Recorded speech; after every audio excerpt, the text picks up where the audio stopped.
Hi, I'm Gordon Lamphere with the Real Funds Podcast, a podcast series where we interview key entrepreneurs, scientists, and activists that are shaping the real estate industry and, as a result, our world. On today's podcast, we'll be speaking with Bryan McLaren, Chairman and CEO of Zone Properties. Zone Properties is a leading real estate development firm for emerging and highly regulated industries. This includes regulated cannabis. On the podcast, we'll discuss the keys to cannabis site location, the ins and outs of financing highly regulated deals, and the evolution of cannabis real estate from the Wild West to a complex and maturing growth industry. Hey, everyone. Thank you, Bryan, for hopping on the podcast today. He's a great guest to talk about the cannabis space. And Bryan, can you start off by telling us a little bit about yourself? Yeah, thanks, Gordon. And good morning, good afternoon for anyone in the audience, depending where and when you're tuning in and listening in. My name is Bryan McLaren. I'm the chairman and CEO of Zoned Properties. We're based in Scottsdale, Arizona, and we are a specialty real estate development firm. We're focused, our general overview is focused on highly complex and regulated real estate development. But 99% of what we've been doing recently and really for the past decade is regulated cannabis. So our company, our team, what we do is we serve third-party clients with real estate services like advisory, consulting. We have a full commercial brokerage. We do that work nationally.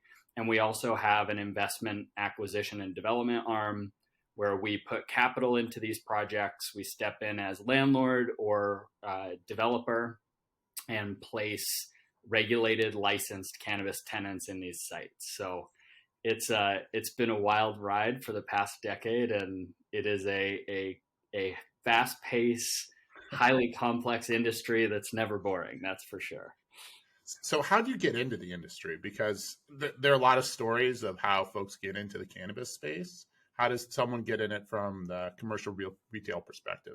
Yeah, and maybe, Gordon, I'm thinking for the audience, it might be helpful too. I'll answer this question with a preamble about regulated cannabis for context. So for anyone that hasn't been tracking or seeing headlines about marijuana, weed, pot kind of coming to your community, for really the past 20 years, this grassroots movement, very similar to environmental sustainability, energy policy reform, it's been a national community by community advocacy movement to rethink and adjust how we treat cannabis or marijuana, which is still to this day a federally illegal substance. And over the past few decades, state by state, the voters primarily have passed ballot initiatives to legalize regulated cannabis systems. And there's also been legislative state congressional reform. And we've had now 4 to 5 years of federal discussions about how we're going to legalize this at the federal level. So when I say it's highly complex and highly volatile, that's really what I'm talking about, is that you have a puzzle board of hyper local, which is something I think most real estate and commercial developers are familiar with. Yes, yeah. These processes, the variables and puzzle pieces that impact real estate development vary city to city, county to county, the 40,000 localities we have in this country. So yeah, how does one get into it? And I'll try to keep this focused here. I could just ramble on forever, Gordon, but it's fine. Ramble on. We'll get to some really valuable, mineable nuggets for the audience here in a moment. But yeah, so my background is in sustainable development. I spent many, many years in graduate school doing research and then working for some of the largest higher education universities, some of the largest Fortune 100, Fortune 500 companies, building these sustainable systems from complex challenges like zero waste, or putting up local renewable energy, a wind turbine, for example, in a city that's never had one. How do you deal with bringing these new concepts into the local level and navigate the complexity of code, laws, real estate development? And so I was kind of that guy at a bunch of these different organizations. And about 12 years ago now, really in 2010 to 2012, the regulated cannabis discussion was really heightening in the Southwest, so California, Arizona. And I got introduced to a group that was looking at pursuing some of the business. And one of the things that seemed to really be missing was real estate knowledge and compliance knowledge. The same things I was doing, addressing complex challenges and building systems for sustainable development in the newly regulated cannabis space. So fast forward a decade, and that's the same idea we've built zoned properties from.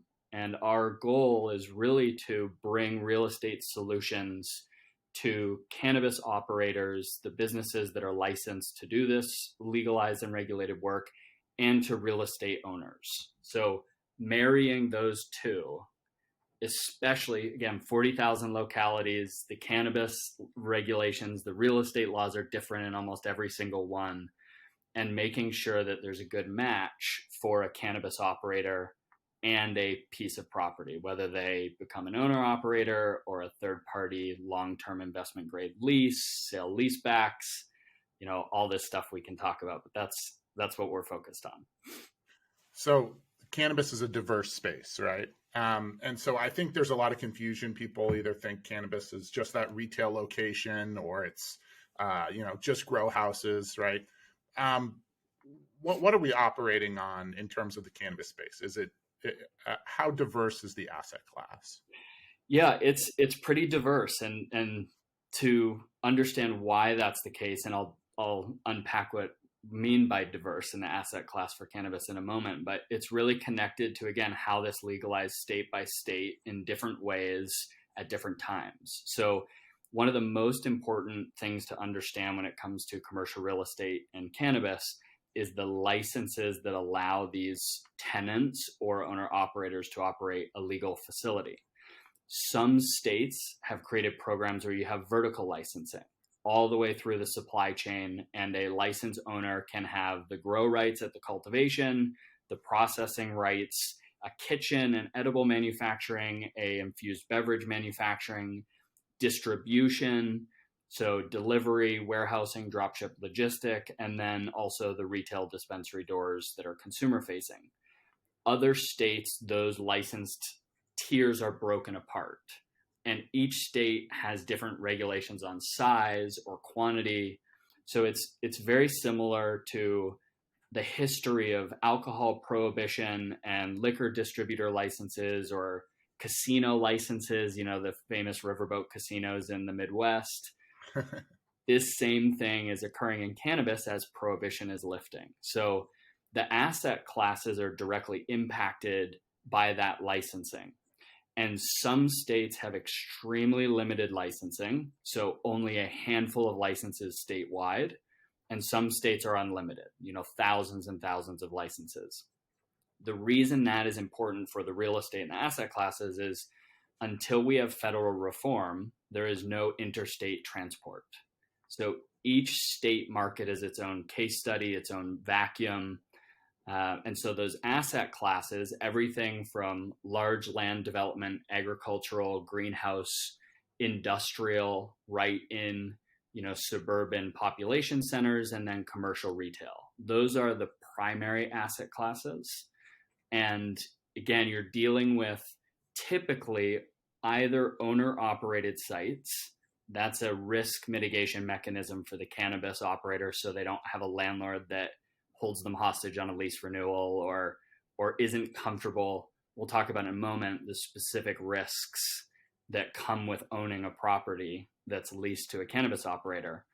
But then you have these mostly triple net investment grade passive leases where kind of, the landlord is protecting their building and collecting a rent check.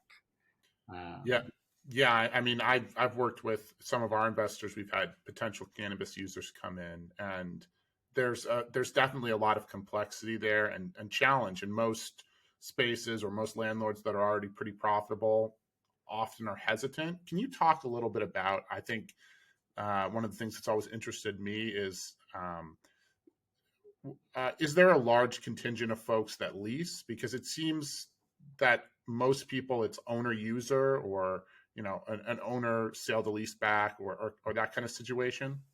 Yeah, and it's a unique, I would say, audience or class of property owner and landlords that have navigated the system. If you do it well, if you have people on your team, either internally through your investment, or if you're a family office that's focused on building a small REIT, for example, if you understand the complexity, it can be very profitable. So supply and demand, because of the very difficult zoning and permitting in each locality and state by state, if you're in a highly dense populated area and there's limited property available because of the zoning, your property could yield 2, 3, sometimes more multiples of premium rent. Now you have to be careful, because obviously you don't want to choke your tenant. Just because you can demand something doesn't mean that's sustainable. But the reason it's still, I'd say, very early, and there are a lot of real estate owners, investors, and landlords kind of watching from the sideline, is until we have federal reform, there are real barriers to entry for a lot of property owners, a lot of fatal flaws. So the big ones tend to be insurance on the property. So understanding that the underwriting process and your insurance carrier probably now, the industry is matured enough, probably now has an exclusion for cannabis. So anyone that has a cannabis tenant listening right now, go immediately check your insurance policy and see if the word cannabis is mentioned. If it's not, you might want to check with your agency. So insurance is the first big one. Commercial debt is the second. Almost all commercial debt lending facilities or lines or whatever structure you have, most real estate people are leveraging outside capital. Smart thing to do. But have policies for no federally illegal activity. So that's a huge issue. There are now capital sources, banks, REITs that will finance these properties. You got to make sure that you have one that knows what your building is operating with its tenancy, and that doesn't void anything or cause any defaults. So check with your attorneys. And then the third big one is servicing. So a huge barrier to entry for big commercial landlords, especially at the retail level. These are typically small footprint retail doors, 2 to 5,000 square feet. And if you've got a $200 million commercial center that's anchored by a grocery or a movie theater, that the risk that your property management and servicing company has to maybe disallow cannabis servicing, or it voids part of that agreement, or your anchor tenant has waiver rights around what other tenancies can be around. We had a really big project in an amazing center here in Scottsdale where an anchor tenant was, I would say, highly religiously affiliated and did not want cannabis in the site. All the zoning got done. An amazing deal would have brought foot traffic back to the site. The landlord wanted it, but this anchor tenant said no, and it killed the deal. So anyone listening, kind of these are the really important, obviously lots of people listening, Gordon, but anyone listening looking to get into cannabis, those are the three critical pieces. And then there's obviously the complexity related to the zoning, permitting, making sure you have development design that meets state and local cannabis regulations for that actual physical infrastructure like security, safe rooms, ingress, egress, that is a little different in cannabis sometimes than standard retail. So yeah, I think what we like to say, Gordon, is make sure you have a real estate brain trust on your team. If you are a broker, if you are a real estate professional, if you're an investor, make sure there's someone on your team that has cannabis experience. We often engage with third-party clients as that kind of fractional outsource brain trust. But it's the really exciting thing about today in cannabis, kind of the start of 2023. One of my big predictions for this year in the industry is that it would be the first year that we will see a mass joining of standard real estate professionals that want to get into cannabis. It's the, whatever you want to call it, the tipping point, the toothpaste out of the tube. We now have over 40 states in the country that have some form of regulated cannabis, whether that's medical only or adult use or restrictive CBD related cannabis programs like Texas has, for example. The vast majority of voters want this. Every poll that I've seen kind of over the past now 6 to 12 months has 70, 80% numbers across bipartisan, across demographics. So I think that's the big thing. If you're interested in touching the space, find some expertise, read everything you can, and listen to these types of conversations where we're talking about the nitty gritty. Yeah. So I know you touched on a couple different things that I'd like to come back to. One was security concerns, which is something that I have a friend that does cannabis in the Chicagoland area, and that's been a big concern for them for a while. But I think one of the most important ones that you hear folks talk about in the industry is financing, and a lot of that relates to things like build outs. When you're doing a construction, a lot of cannabis spaces, at least in Chicagoland, have been rehab spaces, right, going into traditionally disadvantaged communities and rehabbing and creating growing facilities there. How does one finance like a major rehab when you can't use traditional banking? Yeah, that is literally the million and billion dollar question. And for scope of the need, cannabis is now today doing around 25 billion in sales nationally. I mean, this is a big industry.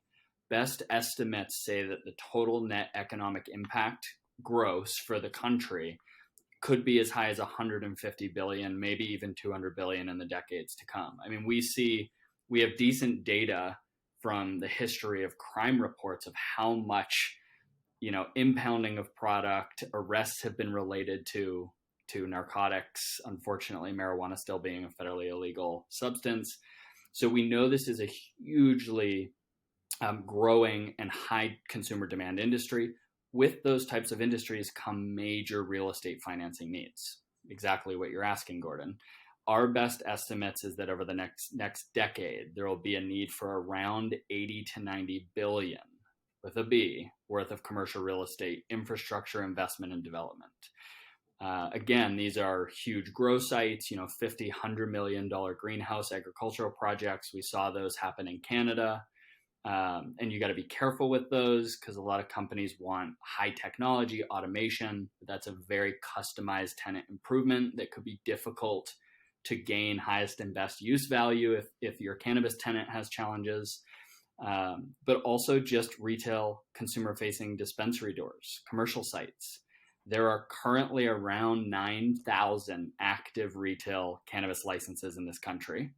Liquor's got around 42,000. So, if you look at coffee shops or liquor doors, probably some serious room for growth. This year alone, there were about 2,500 additional retail licenses added to the national space.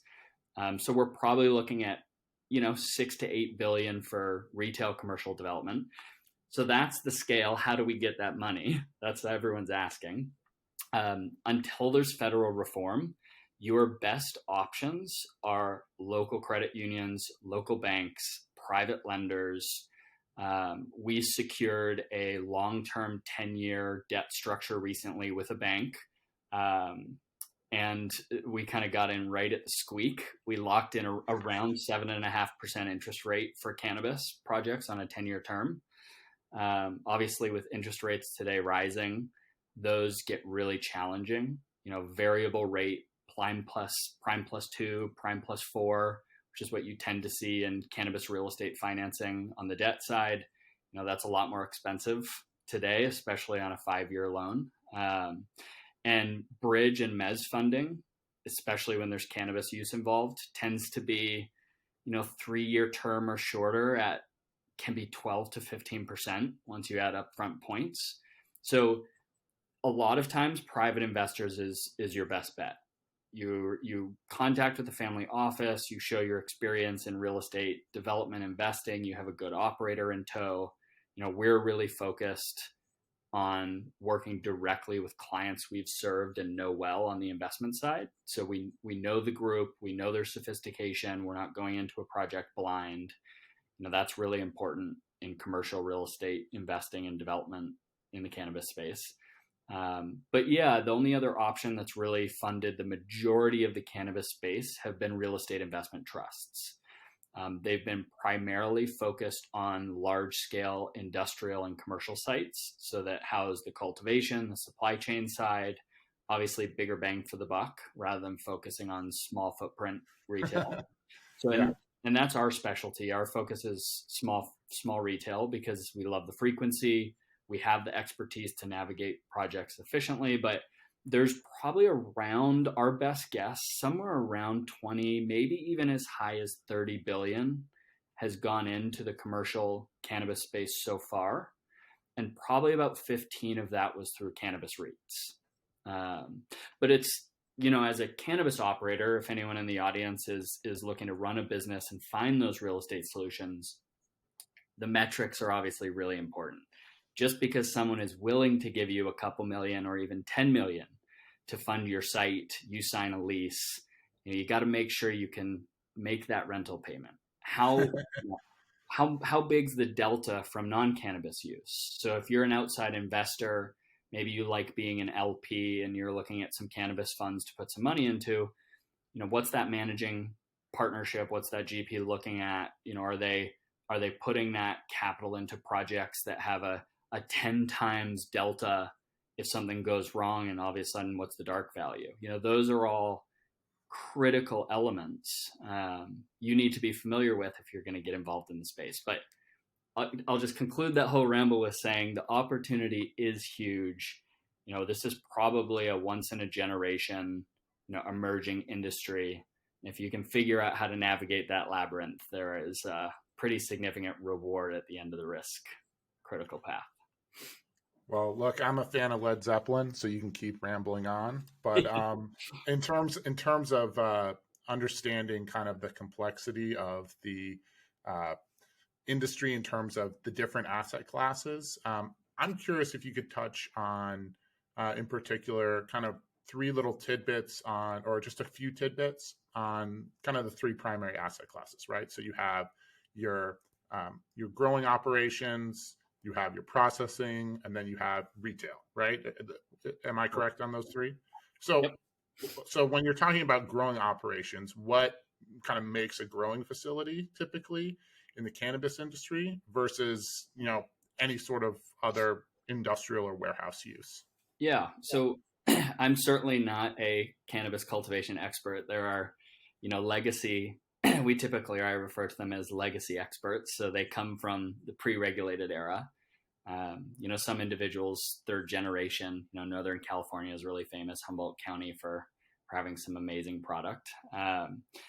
But typically what we hear when we talk to operators, it is really dependent upon the product that they're looking to produce. So again, we're talking about now the agricultural or commercial asset class that has to do with growing sites.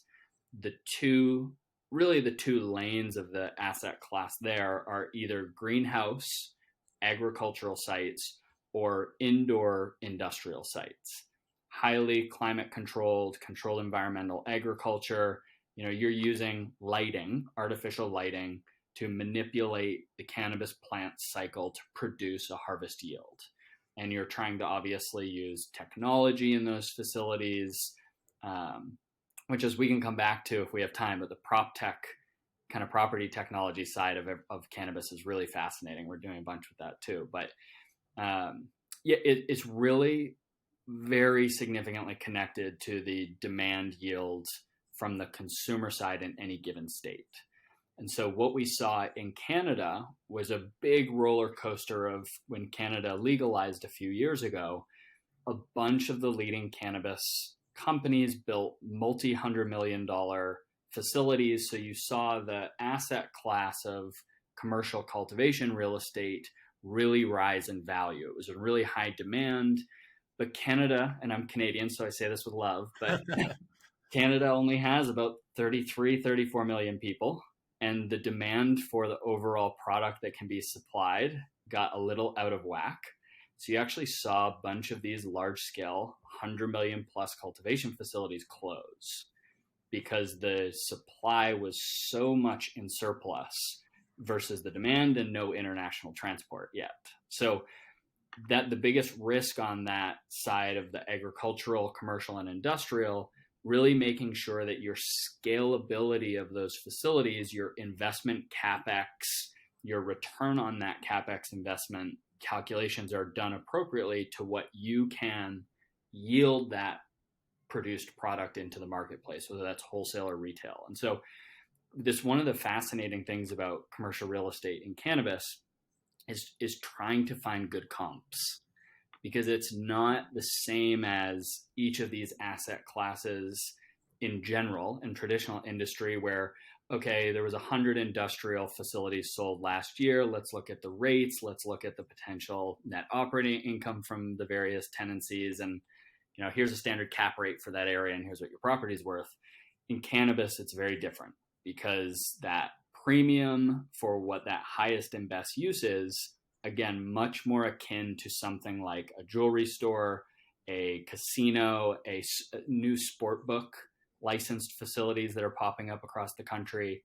You know, those, if anything changes with that piece of real estate's ability to operate that tenancy or that owner operated use, that CapEx might be so specialized all of a sudden it's not needed by anyone else. And, you know, you're taking significant impairment on those investments. So it's, yeah, that asset class, high risk, high reward.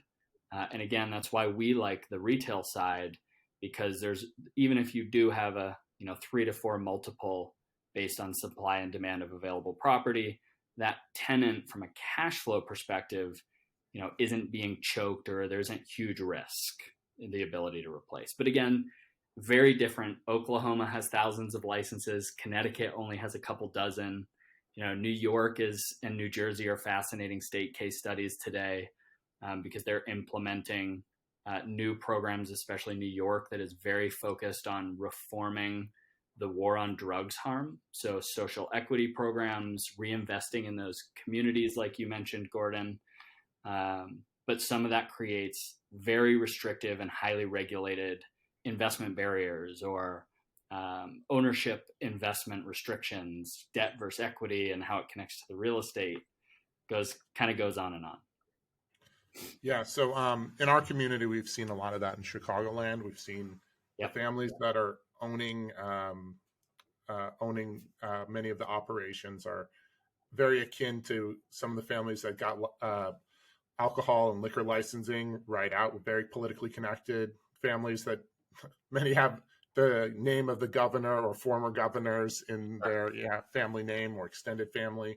And so that's definitely something that we've seen. Going back on to talking a little bit more about some of the infrastructure, I know you guys are really retail operations specialists. Could you tell a little bit about some of the unique demands of a retail operation? Because it's not like your standard big box shop, right? You have to have kind of a unique approach. Can you touch on that? Yeah, and on I know you mentioned security earlier, which kind of wraps into this discussion. So on the retail side, where you're seeing the public facing foot traffic, I don't know that cannabis is necessarily all that different from some other really high demand retail doors that can create interesting challenges. So, for example, I'm sure everyone's been looking at like the Chick-fil-A franchise. You look at the sales per store over the past year, I think went up to like 6.8 million on average or something. Oh yeah, I mean, fascinating operation, but right, and they're like, I think 1,000 people a day is their average of what they see, which is several multiples over the next, most popular fast food chains. But Dutch Brothers is really big down here in the Southwest coffee shop.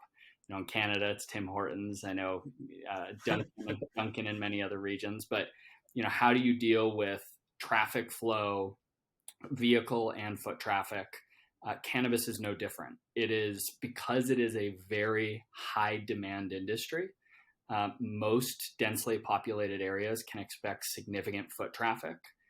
Some of the major brands in the cannabis space, it's like anything, In-N-Out, again, that has kind of a cult following. The first In-N-Out that comes to, I think it just first one opened in Tennessee or is going to, and they'll probably have traffic lines around the block.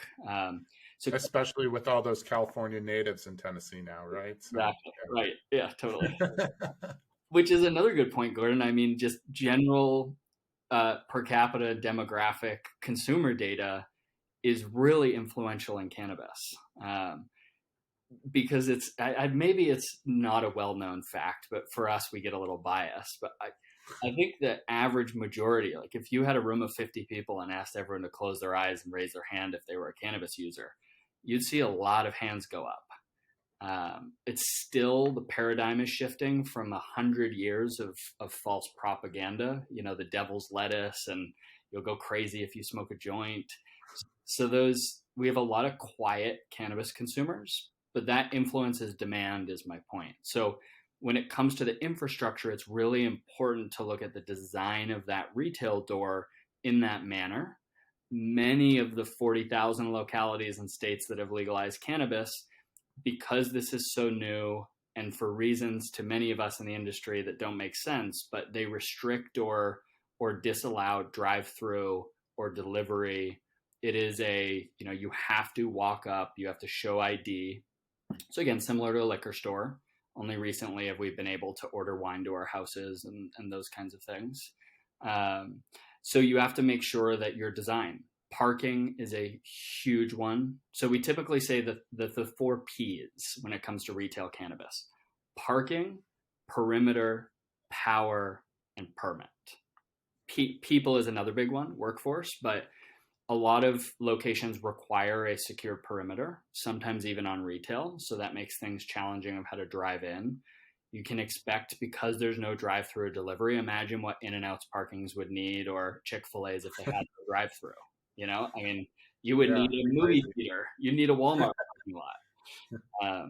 So those are things that it's great that local town managers and planning offices, and they're the heroes of cannabis. I mean, a lot of times planning offices get a bad rap. They're the bad guy. They're trying to reject permits, but this is a brand new industry with new regulations. These are individuals trying to figure out how to best serve their community, their master plan, and they're learning about a new industry. So the great thing now in 2023 versus 10 years ago or even 2 years ago is now planning offices are talking to each other. These are discussion points at the National League of Towns and Cities. These are, we see planning office managers, town managers, planning directors calling other planning directors. How was your experience? How did you handle this? So back to those 4 Ps, those pieces of information and discussions influence how they regulate parking, perimeter, power, and permit. And so retail is not as big a deal with the power. Power is a really big one for industrial and suburban sites. Yeah, a lot of cooling needs and a lot of lighting needs. But even small manufacturing, operations, a lot of these, the other interesting emerging industry and asset class that we haven't touched yet, but have been watching is crypto mining sites. We get calls, hey, do you have 1,000 square foot industrial lease with 10,000 amps? No, that doesn't really exist. But same challenges in cannabis. So those are the big ones on retail. And again, a lot of the projects, our clients tend to be either really proactive, early, or in the industry, we refer to it as SSO and MSO, single state operator or multi-state operator. That's important, again, based on how cannabis is regulated, no interstate transport. So you're kind of setting up hubs in each state, which are regulated differently. But our clients tend to either be those multi-unit retailers that we're helping find new sites, navigate the development regulations and design, or triage clients, unfortunately. And so, they maybe got a permit. It was in a new location that had really no blueprint for how to regulate or plan for these. They opened up a retail dispensary with 4 parking stalls. And, they're dealing with a really angry community because there's cars parked everywhere and traffic is backed up.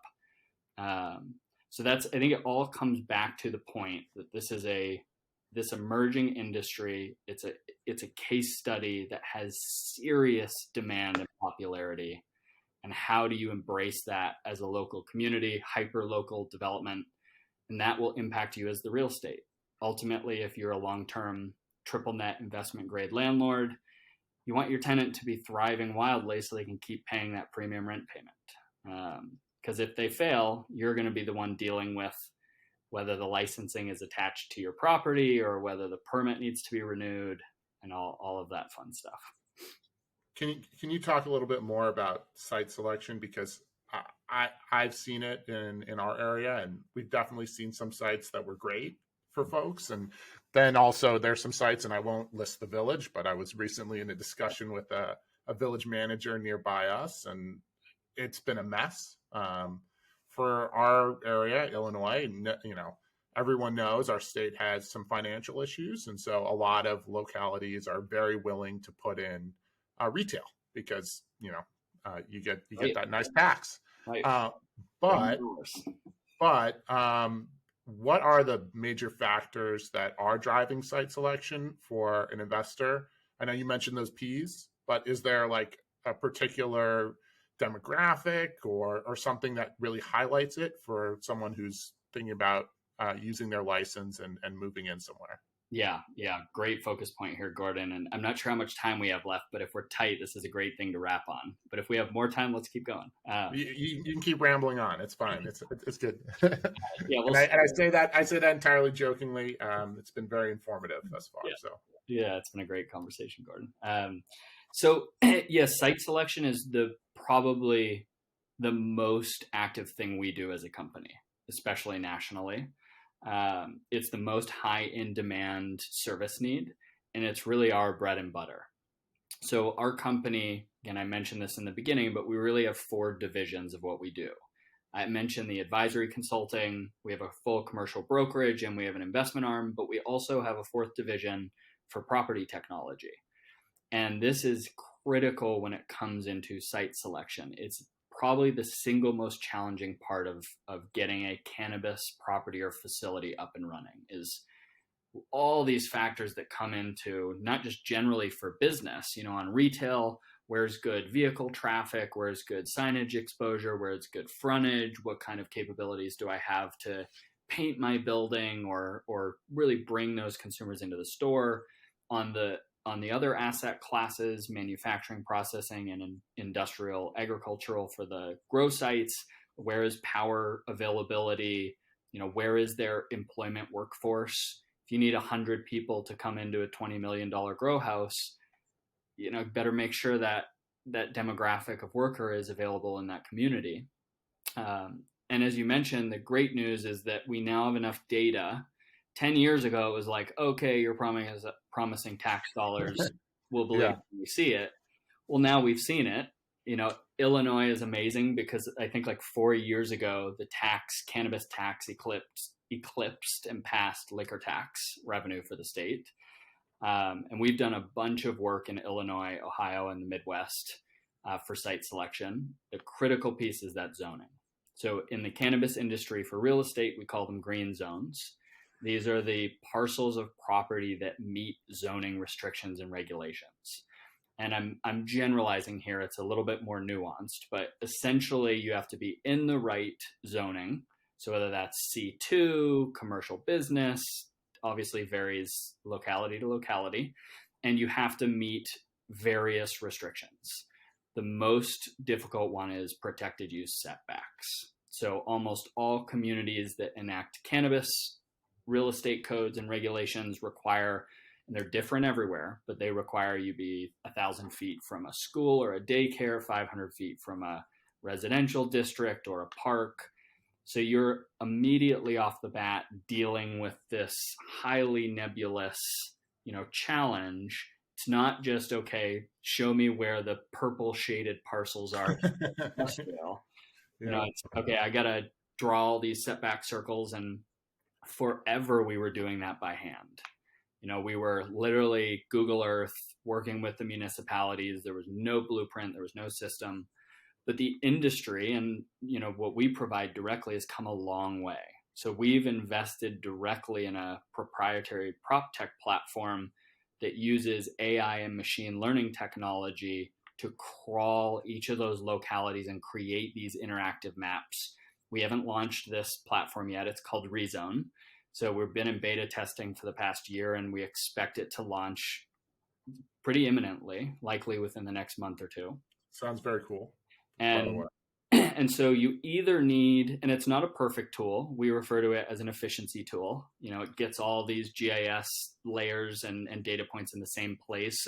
So we like to say it won't find you the needle in the haystack, but it will tell you which haystack to go look at.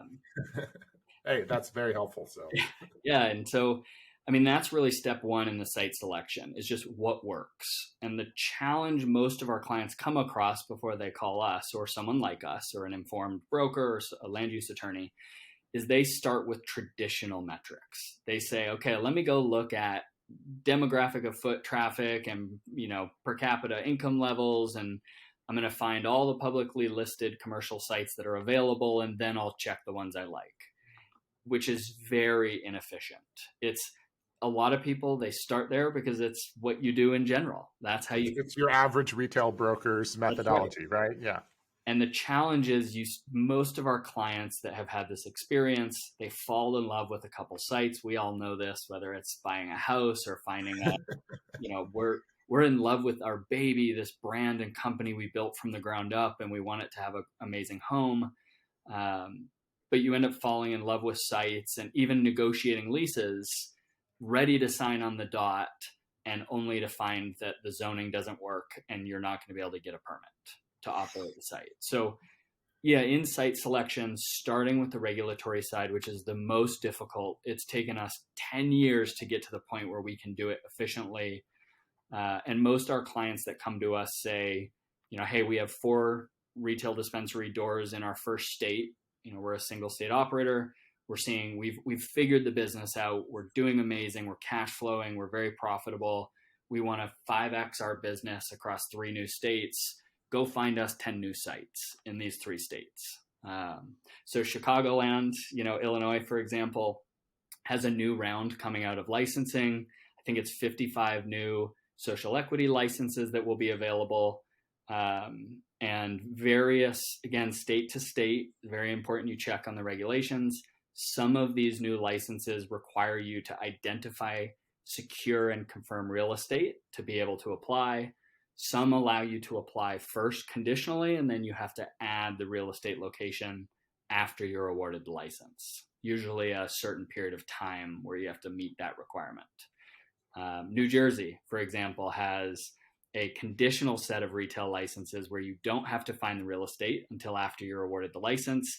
And now there are hundreds of license awardees in New Jersey that are calling us and other brokers saying, I'm competing to find these, very limited properties that work. So it's critical in site selection. And then on top of that, everything we do in traditional commercial real estate. Does the financial equation work? How's the landlord? Is the insurance, is there debt attached to the property? Does it need a refi? Should I be owner operator? The 50 or so simple variables that come with real estate. So we're on our way towards the end. I know we could probably talk for hours on this, and we'll have a follow-up session whenever you want. We have to have a follow-up. So we always do on the Real Finds podcast, we ask a final 4. And the final 4 questions, we ask the same general questions of everybody, but we get very different answers, and it's usually very enlightening. So the first one, and I know it'll be particularly enlightening from you, is, look, 10 years from now, what do you think is going to have changed the most about cannabis and the real estate industry? Yeah, I think general adoption. So community level, neighborhood, street corner adoption. We're going to see, and we didn't get into this maybe again for follow-up discussion, but cannabis is treated as a NIMBY industry, not in my backyard. Most of us commercial realtors and real estate people know that. I've sat in on meetings. I know. So I think that's the biggest change over the next 10 years, Gordon, that cannabis has, again, forever been treated with this false propaganda as this really dangerous thing for our communities. And if done right, it is, I believe, will be one of the most critical factors to community prosperity: economic growth, property value increase, tax dollars for the community for reinvestment, violent crime decreases, so safety in our communities increases. You just naturally are no longer arresting individuals for minor marijuana offenses. So that's the entire debate about justice and social equality within our communities. So yeah, I think that's the biggest change over time will be acceptance of this emerging industry, the influx of traditional professionals that will normalize the industry. And I'm hopeful we will see those prosperity metrics proven, across the board from the work we do, if we get it done right. Yeah, I'm going to just have one quick follow-up on that. And so the one quick follow-up is, as we start to see more adoption, every industry, as it matures, consolidates. Do you think that we'll be able to have the same diversity that we have right now in the industry 10 years from now, or will it be a much more consolidated, branded industry? Yeah, man, great question. Tough question. I think we are in a M&A consolidation phase of the evolution curve. We're moving we've definitely moved from early innovator to early adopter. We may be seeing 2023 to 2025, the crossing of the chasm into early majority. It's the federal restrictions that are really hurting the diversity of this industry, in my opinion. So you have especially the financial capital restrictions. You have all these legacy, this massive grassroots movement. We talked about a very diverse base of operators and knowledge experts in this industry that know the product, know how it can treat a patient or a consumer on the adult use side. But that restriction, the lack of access to banking, lack of access to capital, insurance, all those real estate difficulties, it's allowing large corporate cannabis entities really to thrive and are consolidating to be able to compete. The costs are very real. You have increased legal costs, compliance costs. The tax circumstance at the federal level is pretty wild if you're a plant touching company. So without going any further down the rabbit hole right now, I think that the answer to your question, Gordon, will we see increased diversification of everything, of operators, of races, of nationalities, of ages, of experiences? I think, yes, I'm hopeful that grassroots culture remains. We need it. The industry will be sorely hurt if we lose it. But we need to open the door for all of those individuals to be able to compete fairly and not be able to suffer from restrictions that only huge, well-funded corporations can surpass. And again, I'm pro everything, mom and pop to corporation, but the diversity really needs kind of the equal playing field, or it will. We've seen over, unfortunately, really the past 5 years, a decrease in minority-owned businesses in cannabis and female-owned businesses in cannabis. A lot of that has to do with access to capital. Yeah, look, I'm sure we can have a whole separate conversation just about that. I can say from my perspective, look, I haven't done cannabis deals, but we've done a lot of deals with your traditional liquor and brewery groups, and everything changed in 1979, right, with Jimmy Carter. So federalization of cannabis is going to change things ultimately when that comes, and so we'll probably get to that. On the second question of our final four, this is one of my favorites. It's, if you could travel back in time to the start of your career, what advice would you give young Bryan? Oh man, there's probably a lot. I think surround yourself with like-minded individuals that share your values and long-term vision. I think that's something. That's a good one, yeah. Something I did okay at, but I didn't realize as much of the importance, especially in a difficult industry like cannabis. It's something we worked hard over the past 5-6 years. We've really grown our team from 1 or 2 people initially. Now we've got about 15 people. We're opening new state brokerage offices with some amazing individuals, and talent acquisition and investment is so critical. So surround yourself by like-minded people who care about the same thing share the same business culture and investment culture and work culture, and you'll thrive. That's great advice. I can't disagree with any of that. One of my other favorites, and we ask this of everybody, is what real estate or business books have influenced your career the most? And it can be one, it can be multiple. I'm a big reader, and there's a bunch of them behind me. Do you have one or a couple in particular? Yeah, definitely. I mean, I'm an avid reader, a perpetual student forever. I mean, all of like the real estate 101 investing books just digest everything. But the specific one I refer to and think about very often is not even necessarily strictly a real estate book, but Crossing the Chasm. So an amazing book about entrepreneurship and emerging industry and how you get past that growth point that sinks most businesses. I find that for real estate, it's critical, especially as a startup investor. You're working on your first couple projects. You know, the economy of scale in real estate, we all know, is critical. So that one. Hey, no, that's a great one. And so we're going to do our final question, and this is the most important of all, because the whole point of the Real Finds podcast is to find people, right? Find people who are influencing the industry, changing the world, activists, scientists. So what's the person, or who is the person that we should be bringing on next? So it can be, an activist, a scientist, someone at Zoned. Who's the person you would recommend to hop on the podcast next? Yeah, well, I'd love, maybe I'll do a 2-part question. A selfish, that's fine. Yeah. Selfish internal and then an external objective answer. But Barrick Blackwell is our chief operating officer, has been with the company now for a couple years. Just an extremely talented, kind, and hardworking individual. I'm so excited we have him on the team, and he's thriving here. So he's really worked to build out our national advising and brokerage services. He's in the boots in the mud, in the trenches with our clients. So a lot of great stories he has. Would love to get him on the podcast to chat with you. We'd love to have him on. So we'll do that. We'll do that for sure. And then maybe I'll keep it cannabis specific. That's fine. Yeah, this is a cannabis podcast today. So.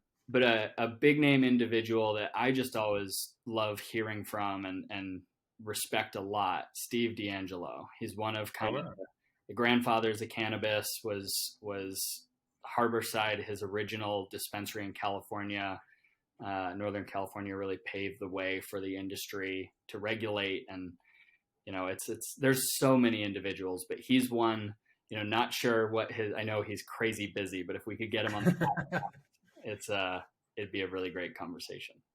Well, we can be pretty persuasive. We'll have to see. Bryan, thank you so much for hopping on the podcast, and it's been an absolute blessing to have you on, and we'll have to have you on again. Wonderful. Would love to come back anytime, Gordon. And if you enjoyed the podcast, please give us a like, a 5-star rating, or a review. Your comments and interactions and subscriptions matter for the podcast algorithm, and they help us continue to get guests our viewers want to listen to and learn from. You can follow us on YouTube, Spotify, and wherever you get your podcasts. I'm Gordon Lamphere with the Real Finds Podcast. Thank you for listening.